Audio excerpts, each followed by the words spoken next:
Wo sind wir? Gefangen in einer Zeitschleife. Das klingt ja nach Fantasy. Ja, Black Widow, Monster Hunter. Na, dann wünsche ich euch viel Spaß. Also ab in eure Höhlen.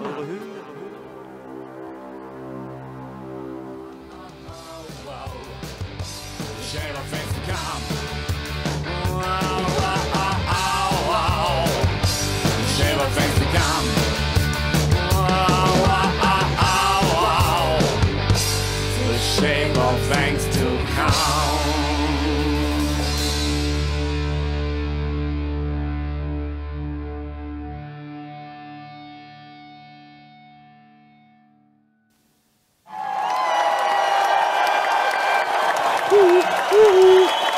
Hallihallo, ja, Show 2 in diesem wunderschönen Jahr. Ja, wie ihr jetzt schon merkt, ne, jetzt sind unsere Stimmen nicht mehr ganz so verstellt. Ja, Gott sei Dank, wir sind aus der Höhle raus. Aus der Höhle raus. Ja, aber ihr habt mitgekriegt, heute geht es um Fantasy.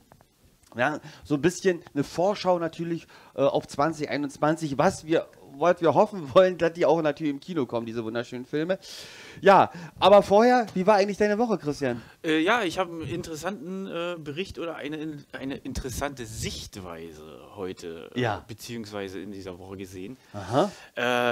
2021, passend auch zur Fantasy-Vorsicht, sage ich mal, dass wenn jetzt wirklich der Impfstoff wirkt und alle Geschäfte und das Leben einfach wieder losgeht, dann haben wir einen Fortpflanzungsboom. Ein Fortpflanzungsboom? Um den weisen Etienne Gardet nochmal zu zitieren, was hat alles zu? Der Friseur. Ja. So. Ja. Und die Jugend sitzt zu Hause. Merkt man? Ja? Und natürlich, wenn alles wieder offen ist, und die Leute, die wieder raus dürfen, haben alle lange Haare, sind bekifft. Wir haben wie die 78er, die 69er, so 69er, 68er, 69er haben wir wieder. Ja. Freie Liebe. Und dann werden wir natürlich als Altvorderen aus unseren Turm schauen und neidvoll auf die Jugend gucken, wie sie sich fortpflanzt. Ja, wie schön. Ja, gibt vielleicht nochmal eine Rentenspritze. Herr Rennspritze, also ja, also du meinst also, die nächste Generation ist dann gesichert. Wir hoffen so. Ja. Naja, alles Schlechte hat auch sein Gutes. Ne? Mal gucken. So kommt dann wieder neues Leben hervor. Oh, schön. Ja, und na gut, klar, ja. Jetzt haben sie alle nichts zu tun gehabt, die guten Menschen. Richtig. Haben sich lange nicht gesehen. Haben sich lange nicht gesehen, oder die lange nicht lieb gehabt. Ja, und wenn dann wieder die Jugendlichen raus dürfen, oh ja. Ne, dann ist ja viel Material auch auf dem Markt. Ja, oder auch viel nachzuholen. Also, viel nachzuholen. Meine Herren, ja, ist schöner Fantasy-Gedanke, würde ich sagen. Deswegen eine Vorausschau, eine gewagte, aber es könnte so passieren. Könnte man nachher auch im Film drüber drehen. 2021, das Jahr der Fortpflanzung. Eigentlich auch schön. Ja, die Kneipenkinder vom Bahnhof Zoo. Auch schön. Ja, gut, heute, wie du schon gesagt hast, wir wollen ein bisschen um Fantasy reden. Und zwar der erste, den wir uns raussuchen, Black Widow. Ja. So, Black Widow, ja, eigentlich eine Auskopplung jetzt von den Avengers. Ne? Ja. Das erste Mal war sie, glaube ich, richtig wahrgenommen worden. Also der Charakter Black Widow, nicht Avengers, Iron Man 2. Ja, als Sekretärin von Tony Stark. Von Tony Stark, genau, ja. Natascha Romanoff. Ne? So, und da merkt man auch, aha, Herkunft, ein bisschen russisch. So, und ich glaube, in dem Film geht es jetzt auch ein bisschen darum, den Werdegang, glaube ich, ne, wie sie dazu gekommen ist. Ja, die Familiengeschichte beziehungsweise ihre Geschichte holt sie so ein bisschen ein. Mhm. Sagen wir so. Spielt aber nach Avengers, ne? Ja. Ja. Also ist vieles kaputt. Wie ihr wahrscheinlich schon gesehen habt, Captain America hat sich entschieden, alt zu werden. Ja. Tony ist leider gestorben. Und sie geht zurück zu ihren Wurzeln sozusagen. Und möchte da was erledigen. Ja, gut. Dann gucken wir uns erstmal wieder den Trailer an. Richtig. Ja? Und dann habt ihr ja schon ein bisschen kleinen Einblick und dann reden wir ein bisschen drüber. Genau. Viel Spaß. Mach's ab.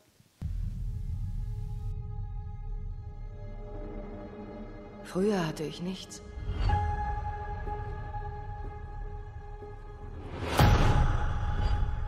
Dann bekam ich diese Aufgabe. Diese Familie. Aber nichts hält für immer.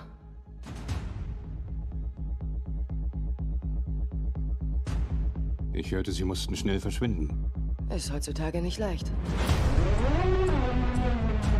Und was haben Sie jetzt vor? Ich habe viele Leben gelebt, aber ich fliehe nicht mehr von meiner Vergangenheit. Ich weiß, dass du hier bist. Ich weiß, dass du das weißt. Unterhalten wir uns jetzt wie Erwachsene? Sind wir das denn?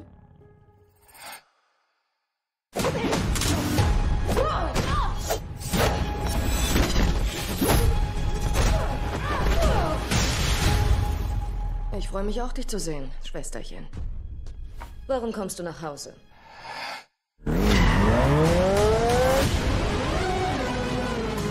Wir haben noch was zu klären. Wir müssen dahin, wo alles angefangen hat. Na super. Eins ist sicher. Es wird ein grandioses Wiedersehen.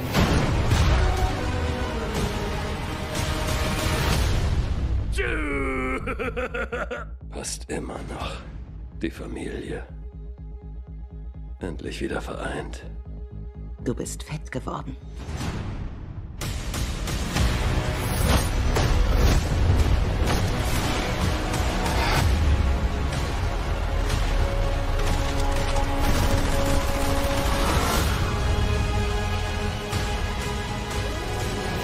Black Widow.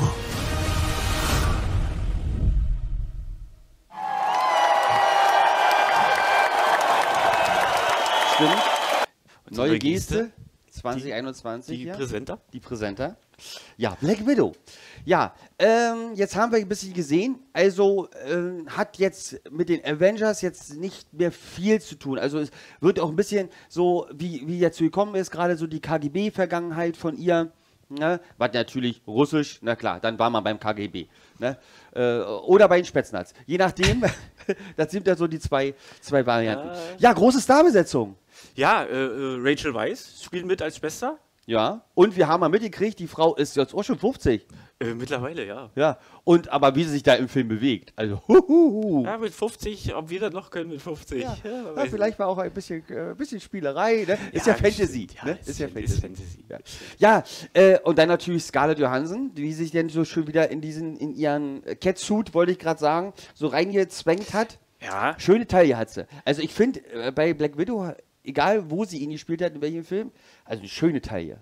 Schöne Taille. Der Rest ist natürlich auch schön, aber die Taille ist Also die besonders Taille, schön. also wirklich bei ihr, muss man ja wirklich sagen, also es ist bewundernswert, diese Taille immer noch, und da sich auch noch bewegen zu können, also mit dem Korsett, was sich da rein. Ja, da kommt wieder die Fantasy ins Spiel. Ja, vielleicht viel Fantasy. Ja, und dann natürlich als der Ersatzvater David Haber, ne? Bekannt als neuer Hellboy. Ja. Mir ist er aufgefallen, damals, deshalb, ich sträube mich immer ein bisschen, wenn ich ihn sehe, weil mir ist er bei Ruhe in Frieden mit Liam Neeson aufgefallen, wo er so ein Vergewaltiger, sagt man so, aber er hat Kinder geschändet in so einem Lieferwagen mit einem Freund, der sehr stumm war in dem Film, der nicht viel gesagt hat und so. Und deshalb ist er immer, wenn ich ihn sehe, da schaudert es mich immer, weil jetzt ist er so der Held, auch bei Hellboy, jetzt ist er so der Freundliche, ach komm, wir schaffen das, ne? Der Bob, der Baumeister sozusagen. Ja, bei Stranger Things war, glaube ich, der Sheriff, ne? Ja, vielleicht kennt ihr ihn da als Sheriff. Ja. Da war er noch nicht ganz so massig wie jetzt wahrscheinlich in Black Widow. Ja, na gut, das Oder war auch als durch Hellboy. Ja. Ne? Da musst du ein bisschen Da was musst du ein bisschen trainieren. Ne? was- So, aber da sträube ich immer, wenn ich ihn sehe, da denke ich immer, irgendwas passiert. Nachher wandelt sich das vielleicht noch. Liegt wahrscheinlich auch, ne, wieder das ist so diese Schubladendenken natürlich, ne, aber weil er so gut gespielt hat bei Ruhe in Frieden und du hattest auch wieder so einen Hass auf diesen Mann und jetzt in den neueren Verfilmungen mit ihm ist er immer so der Held. Ist jetzt eine persönliche Meinung, tue ich mich schwer mit, sagen wir so. Naja, gut, ja. Ja.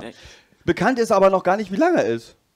Nee, auch noch nicht ganz. Also es ist zwar ein Release-Termin draußen, aber ob sie so einen einhalten können, ob wir aufmachen können, ob wir dann spielen dürfen, man weiß Nee, aber wie man lang nicht. der ist, also Wahrscheinlich auch an die 2 Stunden. An die 2 Stunden wird er gehen. Ich hoffe natürlich nicht, dass das so ein 2,5-stündiges Epos wieder wird. Ja, obwohl die Solo-Filme ja sonst auch nicht so lang waren. Ja gut, okay. Ja, Sehe ich ein.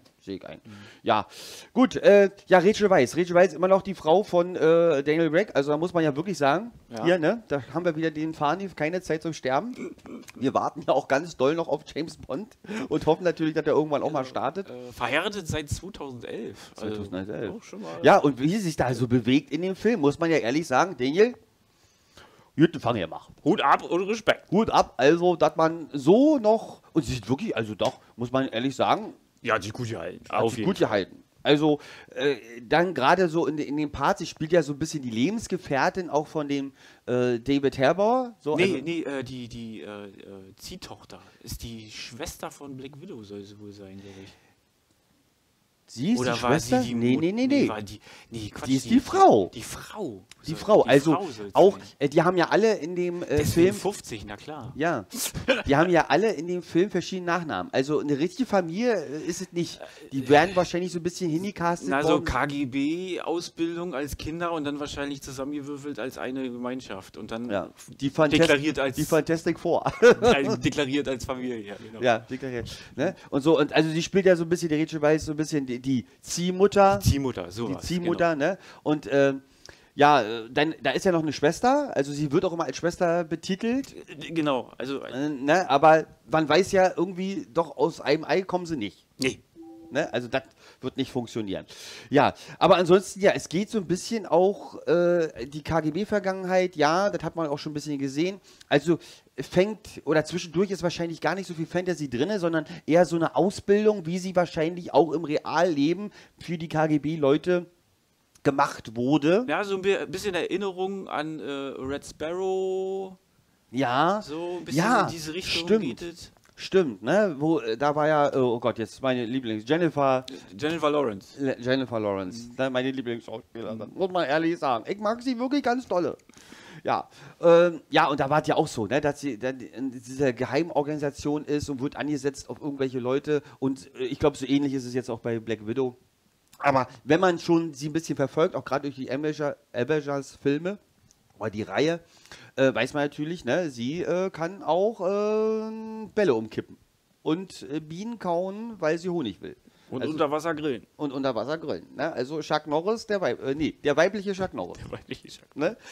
Wie öfter bei den Helden. Es wird ne? auch ein neuer Schurke wohl eingebunden. Ja. Und zwar der Taskmaster. Ja, Spiel, ne? Ich glaube, du hast mal gesagt, kommt eigentlich aus dem...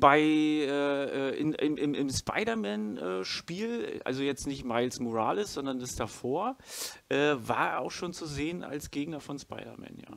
Ist er jetzt hier auch der Gegner? Es wird ein Gegner sein, weil seine Geschichte auch, also er hat die Fähigkeit, Kräfte zu kopieren, beziehungsweise Kampfstile. Und er hat wohl auch Captain America ausgebildet. Naja, dann sind wir Dadurch, mal gespannt. dass er aber dieses Serum bekommen hat, hat er natürlich sein Gedächtnis verloren und weiß jetzt nicht mehr, ob er gut oder böse ist. Also er ist ein Söldner, Auftragskiller und hat eine Superschurkenschule sozusagen. Ja, ja. Ja, jetzt habe ich mir gar nicht aufgeschrieben, wann er starten sollte. Ich glaube, es war März, ne? Wenn alles klappt, Wenn ja. alles klappt, März. So, aber kann natürlich auch sein, dass es wieder verschoben wird.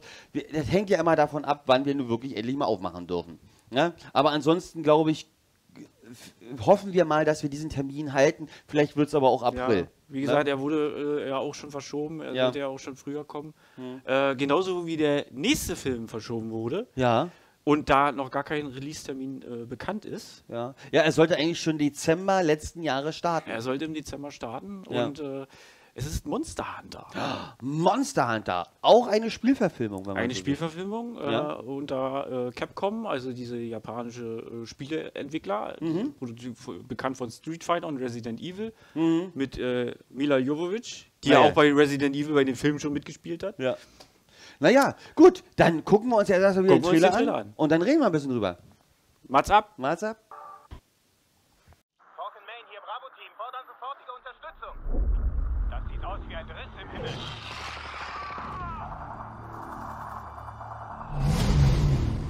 Captain, haben Sie solche Markierungen schon mal gesehen? Die Spuren verlieren sich hier. Es ist definitiv das Bravo-Team. Die verschwinden nicht einfach so. Beeilt euch weg hier! Achtung!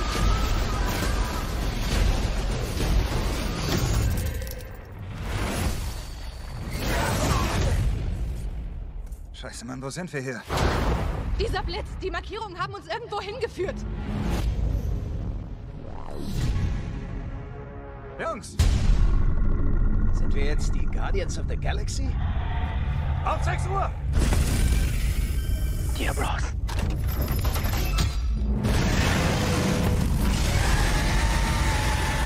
Ach du Scheiße. Haben Sie das Ding nicht gesehen? Diese Scheiße übersteigt offiziell meine Gehaltsklasse. Ist mir egal, was das für Kreaturen sind. Wir zerstören sie und schließen das Tor. Ja, Mann. Ich bringe uns alle wieder zurück.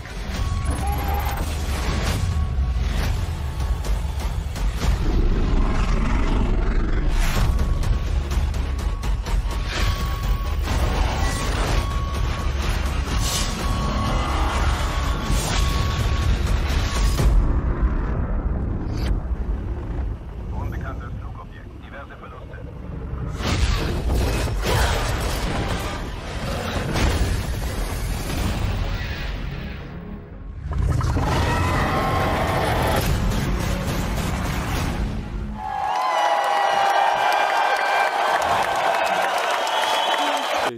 Ja, der Monster Hunter. Der Monster Oder Hunter. überhaupt die Monster Hunter. Es sind ja mehrere. Ja, ein Riesenviecher. Riesenviecher, wa? Habt ihr gesehen?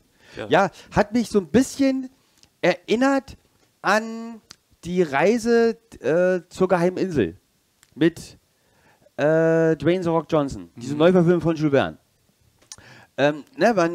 Auf einmal, ja, Zeitreise oder Zeitreise ist auch Quatsch. Irgendwie, bumm, Unfall, Wasser geknallt. Irgendwann kommen wir in eine Wüste, wachen wir auf und wir sind in einer anderen Welt. Schön. Schön. Eigentlich auch ein schöner Gedanke. Schöner Traum. Eine schöne Fantasy. Schöne Fantasy-Geschichte. Schöne Fantasy-Geschichte. So, und ja, bis auf einmal irgendwas sich im Sand bewegt und schon kommen die kleinen Hirschkäfer, aber nicht mehr als Hirschkäfer raus, sondern als überdimensionale Dinosaurier. Ja, So sieht es erstmal aus. Spielt ja letztendlich auch in so einem prähistorischen, Steampunk angehauchten Fantasy-Gefilden, sagen wir mal so. Ja. Mit- Ja, und man merkt natürlich Mila Jovovich. Also, ne, sie macht es irgendwie. Sie mag Ja, erstens so diese japanischen Spiele-Animationen, verfilmte. Da ist sie gerne dabei. Da ist sie gerne wie es dabei. jetzt wirkt, ja. Ja, sie ist ja Mrs. Resident Evil eigentlich. Ja, Mrs. Umbrella. Mrs. Umbrella.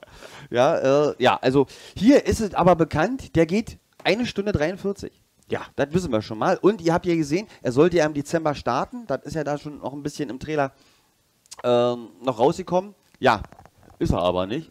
Weitere Release-Termine halten sich noch bedeckt. Ja. Wir hoffen auch, dass es so ähnlich wie Black Widow zwischen März und April sich so vielleicht so einpegelt. Mal gucken, wie Konstantin und Sony, die ja die Verleiher, die sich den Verleih teilen, wie die halt darauf reagieren, dass es dann auch vielleicht doch noch ins Kino geht. Ja.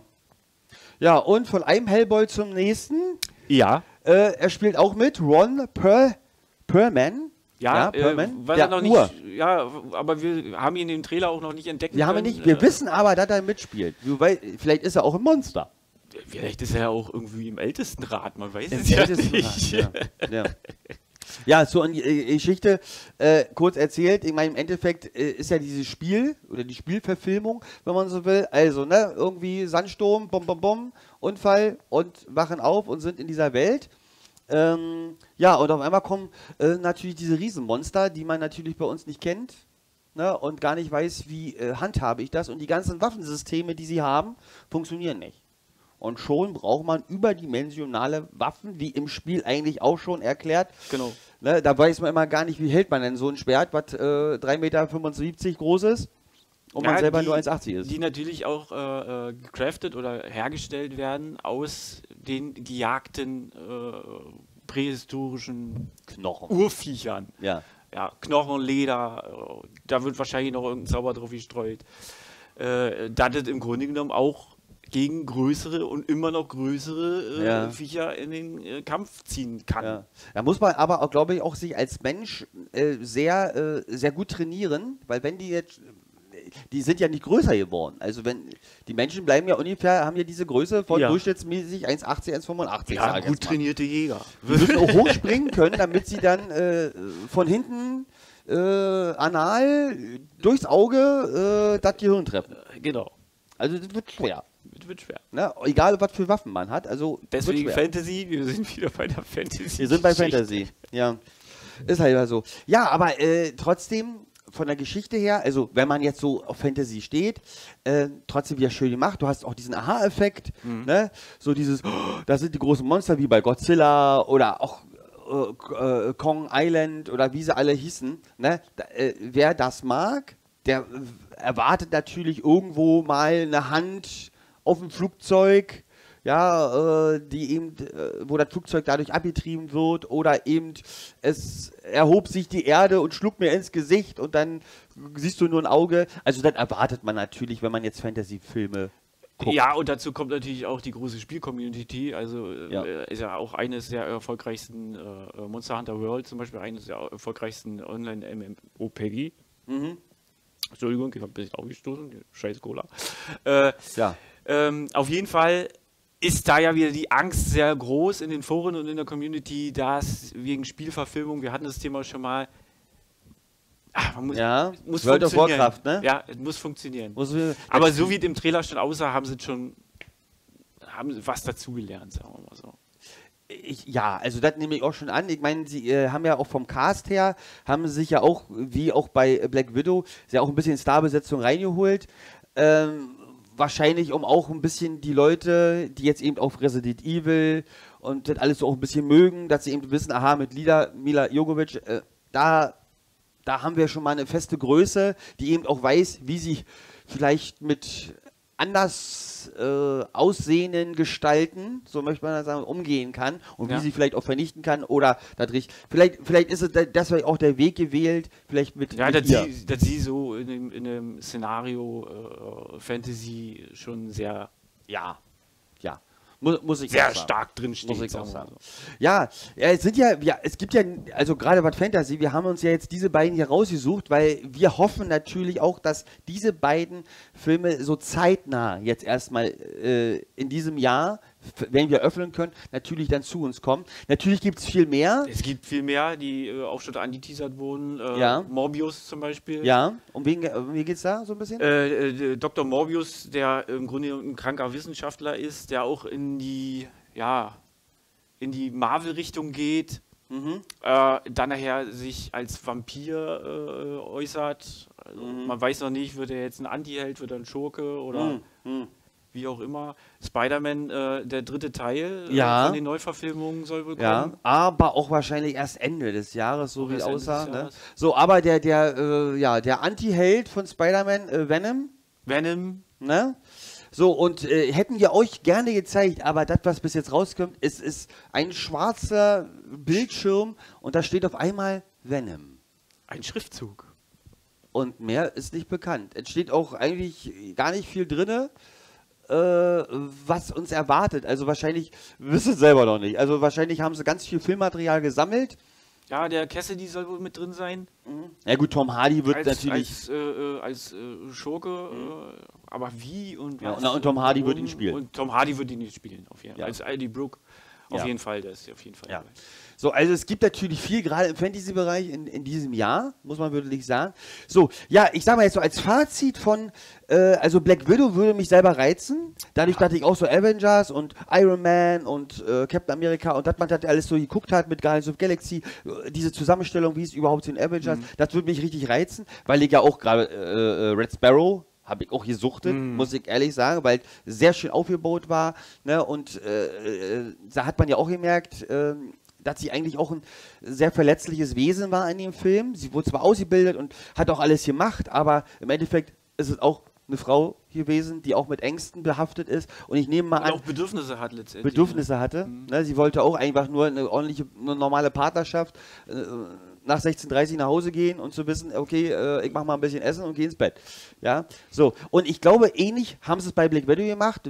Sahen wir ja schon im Trailer, dass man eben auch so ein bisschen diese verletzliche Seite, die sonst bei den Avengers kam die gar nicht so rüber. Da war sie so die straight. Ich bin Natascha Romanoff. Ich kann alles. Ein bisschen hat man ja schon beim Endgame gesehen, diese Traurigkeit auch, dass das alles so zersplittert ist und sie eigentlich auch diejenige war, die alles so ein bisschen zusammengehalten hat.